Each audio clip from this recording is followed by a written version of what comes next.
what's up with the dinosaurs? Did the dinosaurs miss the Ark ride?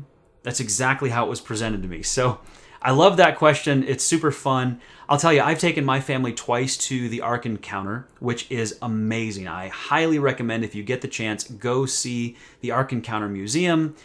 It's a life-sized Ark, which will give you lots more information than I'm going to be able to give you here. It is as close to real life as possible. You walk in there, you see the animals. They have answers for just about any question you can imagine of, hey, if the Noah's Ark account is real history, which I believe that it is, then what about this and what about that? So this question is, what happened to the dinosaurs?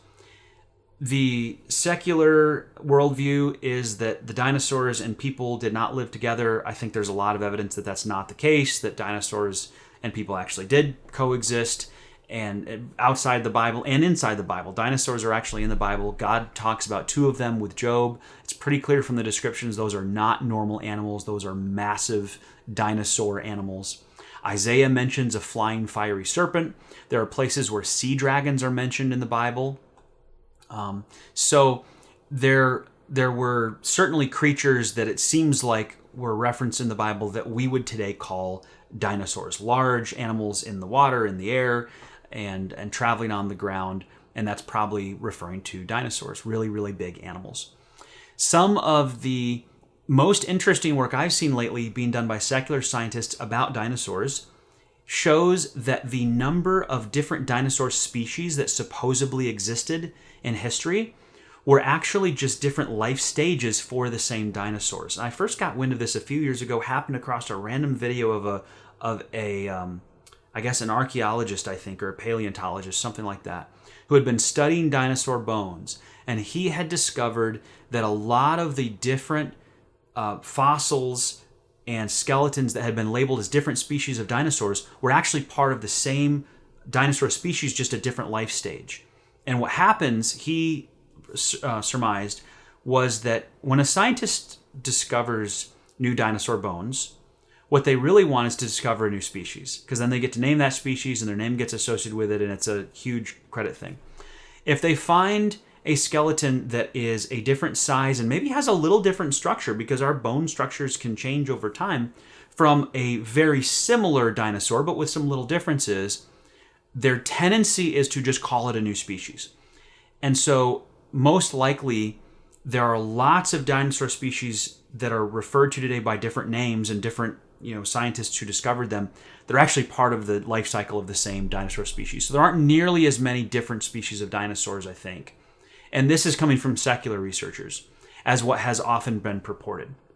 So that's also kind of a clue for answering the question about whether they made it onto the Ark.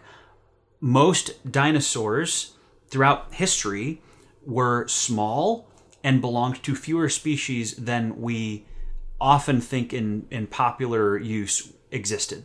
So we have fewer species than anticipated, and most dinosaurs were small. They were reptiles. They were different kinds of reptiles that some of which we kind of have today and some of which we don't.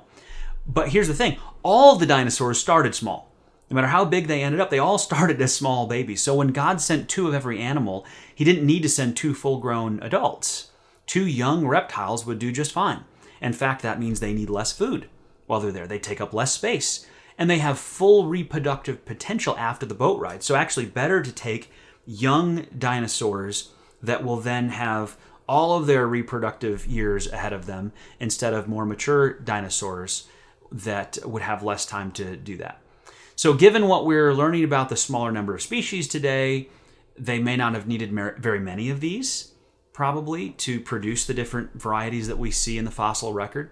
And they certainly didn't need every species either. They needed one of every kind. Just like there are loads of different dogs today that look very different from each other, but they're all from the dog kind. As long as you have 2 dogs on the Ark that have all the genetic variability that with thousands of years of breeding produces all the different things we see today, and we can actually track a lot of this over the last couple hundred years and see how many different dog breeds have just been created, very distinct breeds over the last couple hundred years.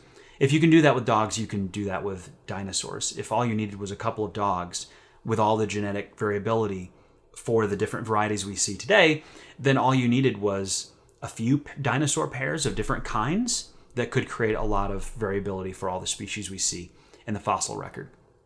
So then what happened with the dinosaurs? Well, after the flood, certainly two of every kind were brought on there. Not, of course, the sea creatures, because they were just in the water. That's fine. It is possible that not all of the dinosaurs completely died out today. Today we have all kinds of reptiles, and it's possible that under pre-flood conditions, these animals were able to grow much larger than they can in a post-flood world. So there are reptiles today that, if they could, would just keep on growing. And some of them get massive. You see some of these crocodiles that can just get enormous. And you've got Komodo dragons and other creatures like that maybe in the post-flood world, the atmosphere and the conditions have changed such that they can't get as big as they used to. And certainly I think some of them did die off. Maybe they were killed off. Maybe because they were a nuisance. Maybe because of the meat. We also know that mammoths were these massive creatures that were hunted by people. It seems to a great extent hunted to extinction. And so the same thing may have happened with the dinosaurs just a little bit earlier.